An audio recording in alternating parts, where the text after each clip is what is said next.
আসসালামু আলাইকুম। পাওয়ার প্রেজেন্টস ক্রিক টকে সকলকে আমন্ত্রণ। মাহমুদুল্লাহ রিয়াদ বাংলাদেশের ক্রিকেট ইতিহাসের সর্বকালের সর্বশ্রেষ্ঠ ফিনিশার, এই ব্যাপারে কোনো সন্দেহ নেই। কিন্তু সত্যিকারের অর্থে আপনি যদি ম্যাচ ইম্প্যাক্ট এবং জয়ী ম্যাচের স্ট্যাটিস্টিক্স অনুযায়ী পর্যালোচনা করতে যান, তাহলে এই বিষয়টা আরও স্পষ্টভাবে আপনার সামনে চলে আসবে। আমি প্রথমত আপনাকে টি-20 ক্রিকেট নিয়ে কথা বলবো, দ্বিতীয়ত ওয়ানডে ক্রিকেটের পরিসংখ্যানগুলো তুলে ধরবো।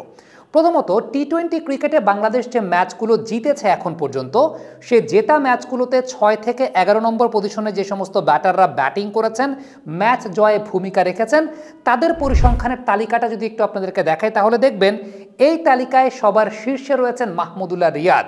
এক্ষেত্রে আপনি খুব ভালো মতো খেয়াল করে দেখবেন যে বাংলাদেশের জয়ী ম্যাচগুলোতে 6 থেকে 11 নম্বর পজিশনে মাহমুদুল্লাহ রিয়াদ 13টা ইনিংসে ব্যাটিং করে 9টা ইনিংসেই নট আউট ছিলেন, 265 রান সংগ্রহ করেছেন, অ্যাভারেজটা 66.25, স্ট্রাইক রেট 152.29, সর্বোচ্চ রানের ইনিংস তার 43 নট আউট। আমি বলছি জিনিসটা সেটা হচ্ছে 6 থেকে 11 নম্বর পজিশনে জয়ী ম্যাচগুলোর ইনিংসের ক্ষেত্রে। 2 নম্বর অবস্থানে যিনি আছেন আফিফ হোসেন ধ্রুব, আপনি একটু পার্থক্যের জায়গাটা দেখেন। 14টা ইনিংসে আফিফ এরকম জয়ী ম্যাচে তিনি ব্যাটিং করেছেন 6 থেকে 11 নম্বর পজিশনে, কিন্তু মাত্র 3টা ইনিংসে তিনি নট আউট থেকে অর্থাৎ ম্যাচ জিতিয়ে বের করতে পেরেছেন।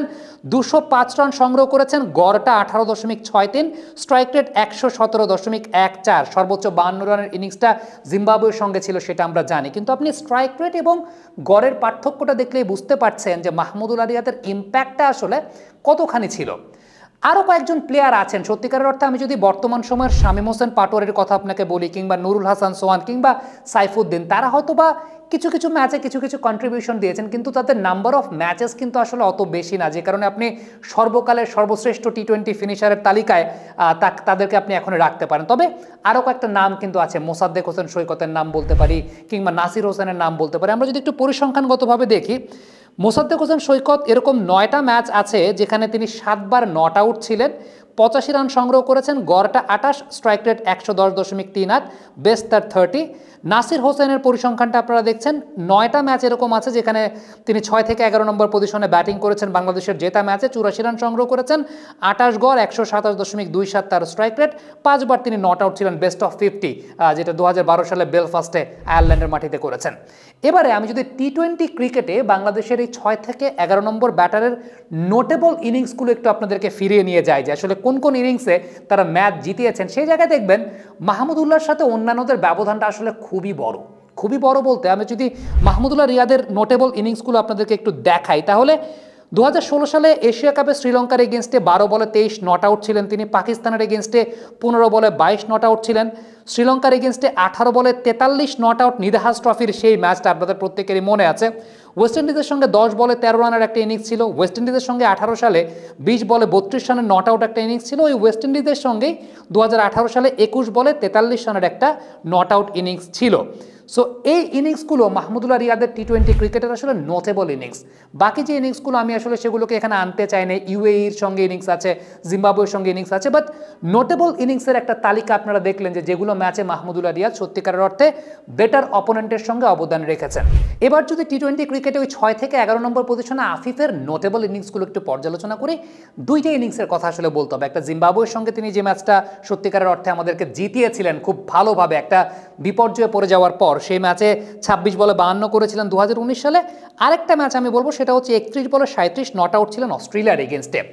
এই 2টা ম্যাচ ব্যতীত সত্যিকারের অর্থে 6 থেকে 11 নম্বর পজিশনে আফিফের নোটেবল পারফরমেন্স টি-20 ক্রিকেটে এখন পর্যন্ত ওইরকমভাবে নাই।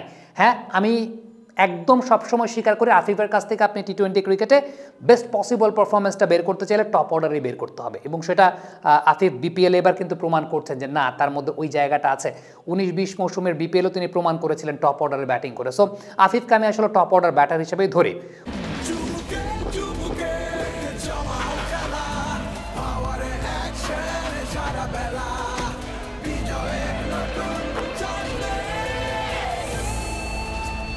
Power, চুমুকে action. মোসাদ্দেক সৈকতের নোটেবল ইনিংস চিন্তা করলে সত্যিকারের অর্থে আপনার কাছে ওইভাবে ওইরকম নোটেবল ইনিংস টি-20 ক্রিকেটে পড়বে না, বাট বেশ কিছু ম্যাচে তিনি অবদান রেখেছেন।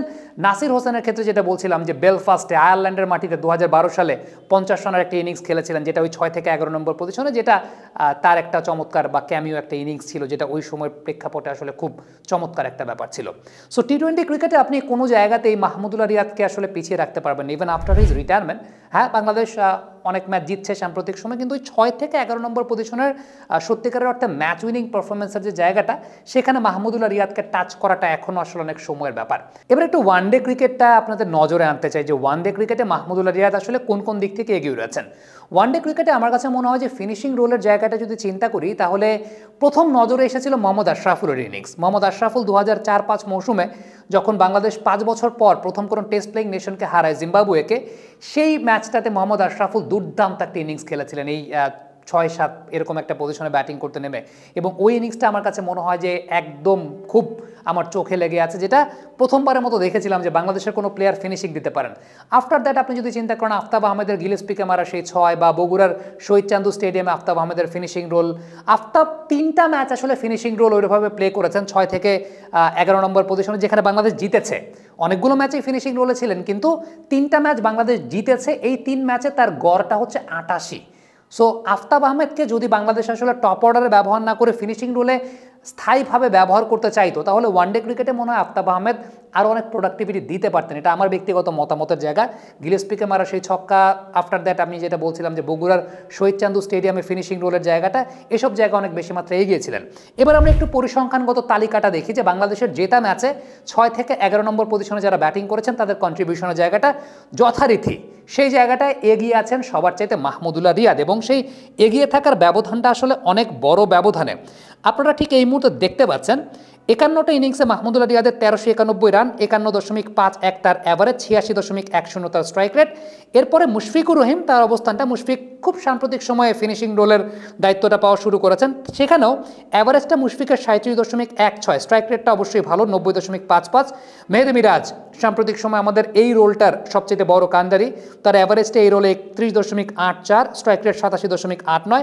সাব্বির রহমান জেতা ম্যাচগুলোতে তার অ্যাভারেজ 30.16, স্ট্রাইক রেট 105.23।